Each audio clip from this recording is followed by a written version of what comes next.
Today, we are going to focus on how they did fight back against a lot of industrial conditions and things that they did not like during this time. Before we jump into that, I just want to review really quickly some of these titans of industry that are very, very important to know in U.S. history. Some of these are on the SOL as well. So, light bulb created by Thomas Edison. And you're going to see Edison, again, light bulb is the major focus for him. But really the big area that he did a lot of work in was electricity and using electricity as a source of power and light and really pushing the electrified city during this time. The telephone, invented by Alexander Graham Bell. Of course, we all know the impact of the phone. The airplane. First flight would be in North Carolina by the Wright brothers, who were the first successfully fly a plane under its own power. And it's really amazing to think within the airplane industry how quickly things advance. 1903 is when they have their first flight. And by 1917, planes are being used in World War I in mass for fighting that is happening there. Also, Henry Ford. Again, Henry Ford did not invent the automobile. Automobile was first invented over in Germany. He also didn't invent the assembly line, but he was the first to combine the automobile and the assembly line together to create an affordable car and a car that every American could afford, which was what his goal was. Some of the industrial leaders, Andrew Carnegie, we talked about him yesterday with steel. J.P. Morgan, who becomes a big player in the field of finance. You're going to see too, a lot of these guys, their lives very much intertwined. So we're talking about Henry Ford. Henry Ford and Thomas Edison were best of friends. Actually, Henry Ford's first job was working for Thomas Edison in a power plant within Detroit. J.P. Morgan here, again, he would be involved. Again, J.P. Morgan is still around today as J.P. Morgan Chase Bank. John Rockefeller Oil, and then we talked about Cornelius Vanderbilt and his effect on the railroads. So let's jump into the labor movement. I'm going to have you read the Working Man's 10 Commandments. I think you'll find that very, very interesting. Make sure you read that and answer those questions. So, industrial warfare, that's what we're going to call this. With a surplus of cheap labor, management held a lot of the power in these early struggles with organized labor. So if you think about it, you have a massive supply of workers because of all the immigrants coming here. So it really does give you an upper hand because you know what you can do? If somebody quits or threatens to quit, you can say, so long, I'll just hire somebody to replace you. So all these are going to be tactics that you're going to see management use. Lockouts, closing the factory to break a labor movement before it was organized. So factory starts to get word that, that there's going to be something happening among the workers. They just shut the factory down. Blacklists. Names of pro-union workers would be circulated amongst employers. Joe Smith, you go in to get a job, they see your name on the list as have some union leanings, you're not going to get the job. Yellow dog contract, that's basically where you sign a contract as a worker and say that you are not going to join a union while you work there. Private guards, state militias being used to put down strikes, as we'll talk about today. In the Homestead strike, the Pinkerton Agency would be brought in to help put down that strike. Obtaining court injunctions against strikes, so using the courts to come in and help stop these strikes, and then using scabs, which is a strike breaker, to replace striking workers. So workers go on strike from a union, and you just bring in what they knew would eventually be called as scabs, and they are going to do the work. So Great Railroad Strike of 1877, we mentioned this before. The railroad companies had cut wages as a result of the panic that you have in 1873, the Depression during that time. This strike really grew in size because you're going to see 500,000 workers from other industries join. Again, as we talked about before, President Hayes would bring in federal troops to end the labor violence that were happening. You'd have almost over 100 people killed as a result of this strike. And as a result of this, employers are going to take a very hard line against unions due to the strike and as a result of this. And also, like I told you before, you're going to see the government shows their willingness to send in troops to take care of these issues. So early strikes here, or early unions here in the United States, 1866, the National Labor Union. You'll see this is the first attempts to organize all workers in all states. They pushed for higher wages, an 8-hour workday, equal rights for women and blacks, and monetary reform. They would lose support, though, as a result of the Panic of 1893 and the corresponding strike in 1877. The Knights of Labor. Now, you can see the Knights of Labor is the really first very successful labor union in this country. It was founded in 1869 by Terence Powderly as a secret society, and then by 1878, it had grown nationally. You can read there the goal: give voice to the grand undercurrent of mighty thought, which is today crystallizing in the hearts of men and urging them to perfect organization through which to gain the most power to make labor emancipation possible. So, what do they favor? Worker cooperatives, abolition of child labor, settling or getting rid of monopolies and trusts, and settling labor disputes by arbitration versus strikes.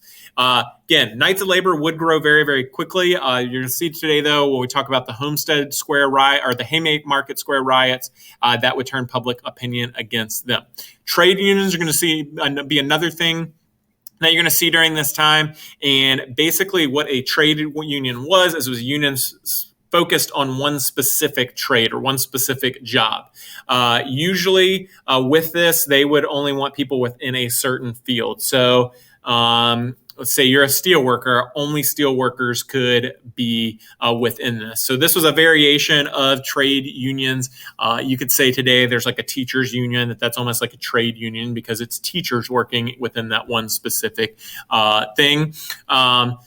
At first, you're going to see both trade unions and the Knights of Labor would reject women and African American. This would change, though, with the growth of the movement. As we talked about, the growth of the Knights, they start to act more and more like trade unions. And really what you're going to see is labor unions, trade unions basically become the same thing. And they were acted like trade unions by engaging in negotiations with employers and going on strike to get their way. They would also use boycotts if necessary as a form of punishment to a business as well. They would grow to a membership of 700,000, which would frustrate trade unions because trade unions wanted this separation between all the different fields of working within the country. But again, you're going to see that's kind of, you're fighting a losing battle there. Eventually, workers are going to unite in unions. Now, Samuel Gompers, he would be very active in New York City radical circles, and he believed in what he called pure and simple unionism. Pure. He said membership should be limited to workers, organized by craft and occupation, and that there shouldn't be any middle-class reformers. Basically, he said this needs to be an organization for, of, and by the actual workers themselves. We don't want these people that don't have a stake in what's happening being part of our union. Simple. He says they should push for only things that benefit workers, wages, hours, working conditions, and that kind of thing. They shouldn't worry about anything else, only what was going to benefit the workers. So that leads us to the American Federation of Labor. Gompers was unable to convince the Knights of what his vision for a union was, so he would found the AFL. The goal of AFL would be collective bargaining with employers. Now, if you're a sports fan, you've probably heard of collective bargaining because in the major sports leagues, Major League Baseball, NFL, every few years ago, each one of those leagues has a labor union, and they will engage in collective bargaining with the ownership of each league. Now, the AFL was built on the structure of a trade union and the ideas that workers had to take the world as it was, not as they dreamed it was to be. So again, this focus of let's improve what we know here. Now, leading into strikes, Haymarket Square riot. The 8-hour workday becomes the primary goal of many labor unions. The Knights leadership saw it as secondary, but again, a lot of people saw that as very, very important because you got to remember at this point, 12, 14, 16-hour workdays were not uncommon. So a lot of people felt like the 8-hour workday was the top of the list of things that they should push for. So trade unions would set May 1st, 1886 as a deadline for the 8-hour workday. Many night workers didn't like or agreed with this goal. They might not have necessarily agreed with the tactics that are going to be used here. As the deadline passed and management hadn't changed anything, you would have a battle erupt in Chicago between strikers, which led to 4 deaths there. The next evening, you had a protest planned at Haymarket Square in Chicago. Police would come in and attempt to break up the event when anarchists would throw a bomb in the middle of this event. This would lead to absolute pandemonium. You can imagine people running and all that stuff, people getting trampled, 11 people killed, 130 injured. And what would be the result of this Haymarket Square riot? The anarchists were found guilty of murder. 4 of them would be executed. Employers, again, if you think about the railroad strike, 1877, how it turned into protests and looting, how the federal government responded to that, and then how employers responded, the same thing is going to happen as a result of Haymarket Square. Employers have that fresh in their memory, so they react by violently ending strikes, creating blacklists of workers and forcing workers to sign these yellow dog contracts. And again, yellow dog, that means you cannot join a labor union. Also, the Knights of Labor, even though they didn't have anything to do with these anarchists, they would be blamed. And as a result, you're going to see the Knights of Labor membership starts to die off. And effectively, this kills the Knights of Labor. And more people flock to the AFL, which was not as welcoming to blacks and women as the Knights has been. Next up, we're going to talk about the Homestead Strike. I encourage you to check out this scene from The Men Who Built America. It does a really good job of explaining some of these strikes. But check out this scene from The Men Who Built America that explains the Homestead Strike. So what was the Homestead Strike? This would happen in Pittsburgh, Pennsylvania. Carnegie steel workers earned very good wages. They lived comfortably, owned their own homes, and they had faith in Carnegie. Carnegie, though, decides that it was elective bargaining or collective bargaining, not elective bargaining. Collective bargaining was far too expensive. So he decides that he doesn't really want to mess around with dealing with the workers. So he goes over to Scotland, decides to go back to where he is from over there, and he puts a guy named Henry Frick in charge. Frick is known to be a very, very hard man, especially in dealing with the workers and the unions during that time. Frick soon announced that the company would no longer deal with the steel union at all. He says, we're done. We are not dealing with the steel union anymore. The steel workers, of course, would go on strike. And as part of their strike, they actually would stay at the Homestead steel complex there and occupy the outside of it. So Frick would call in the Pinkerton Detective Agency to take possession of the steel works away from the striking workers.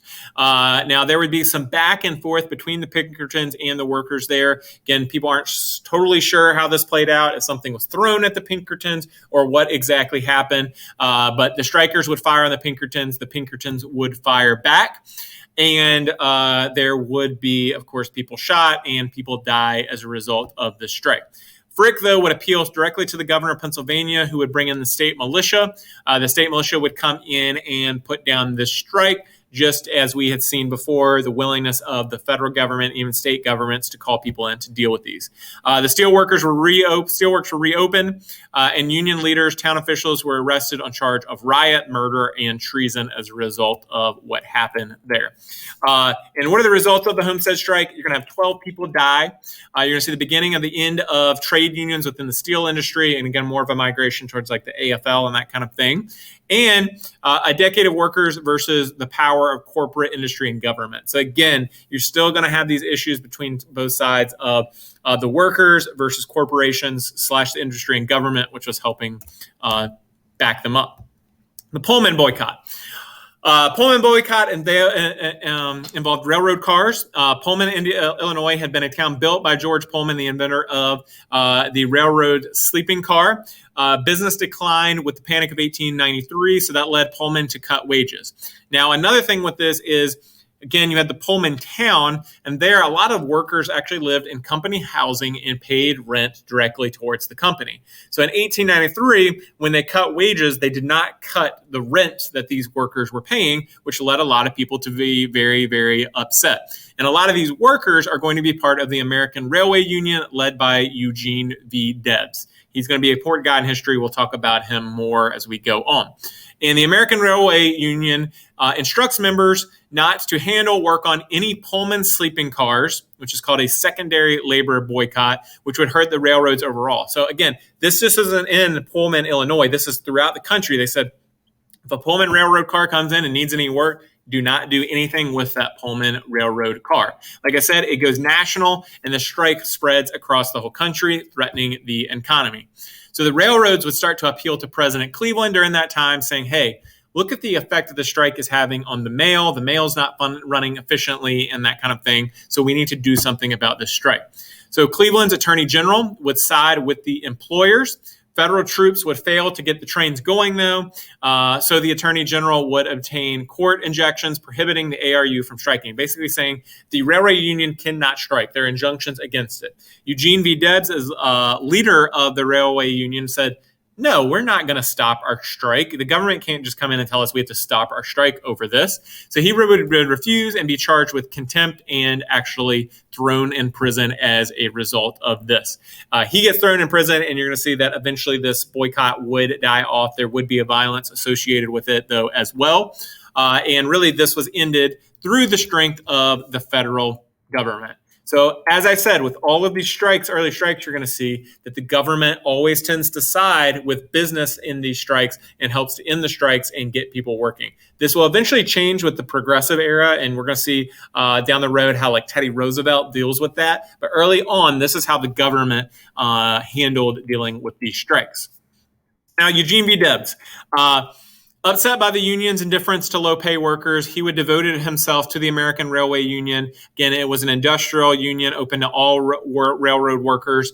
When Debs is released from prison, he emerges from prison a radical and joins the socialist camp. You'll actually see down the road that he will run for president as a socialist as a result of this. So really, you're going to see him being thrown in jail leads to him being somewhat radicalized as far as his views would go.